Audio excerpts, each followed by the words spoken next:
Hi hello friends, నేను మీ బేదోడ కృష్ణని. So ఎందుకు వచ్చానన్నా చెప్పే బదులు డైరెక్ట్గా ఇంటర్వ్యూలోకి వెళ్ళిపోదామండి. ఎందుకంటే నాకు ఈ అమ్మాయిని చూసేటప్పటికి ఓపిక నశించింది. సో అందుకే వీడియోలోకి వెళ్ళిపోదాం. హాయ్, అసలు ఏంటి నెక్స్ట్ లవ్, అసలు కాన్సెప్ట్ ఏంటి, అసలు నువ్వు ఎక్కడి నుంచి వచ్చావు, హైదరాబాద్ జర్నీ ఏంటి, అసలు హైదరాబాదేనా లేకపోతే ఎక్కడి నుంచి జర్నీయా? మాది ప్రాపర్ వరంగల్. Okay right. ఇప్పుడు మేము హైదరాబాద్లో ఉంటున్నాము. సో ఫస్ట్ నేను వినోద్ ఫిల్మ్ అకాడమీలో ట్రైనింగ్ తీసుకున్నాను. ఓకే.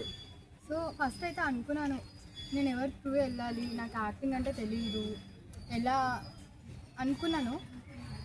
ఇంకా మా ఫ్రెండ్ ద్వారా నాకు వినోద్ ఫిల్మ్ అకాడమీ అనేది తెలిసింది. ఓకే. సో నేను దానిలో కోర్స్ తీసుకున్నాను, ఎక్స్ప్రెషన్స్ అవన్నీ బాగా నేర్పించారు సార్ గారు. సో అలానే నాకు దాని తర్వాత ట్రైనింగ్ అయిపోయిన తర్వాత నాకు కొన్ని అవకాశాలు అనేటివి వచ్చాయి దాంట్లో. అలానే ఇది కూడా వచ్చింది, Vijay sir director. So sir ఏదని తెలియకపోతే ప్రతిదీ మంచి ఎక్స్ప్లెయిన్ చేస్తారు. కొందరైతే ఎక్స్ప్లెయిన్ చేయకుండా తిడతారు, ఏంటమ్మా ఇలా చేస్తున్నావు, చేయరాదా నీకు. ఆ సార్ అయితే చేయరాకపోయినా ఏదైనా చెప్పరాకపోయినా ఈజీది చెప్తారు, ఇంకా మంచిగా చెప్తారు, తిట్టకుండా చెయ్యని ఇంకా సపోర్ట్ చేస్తారు.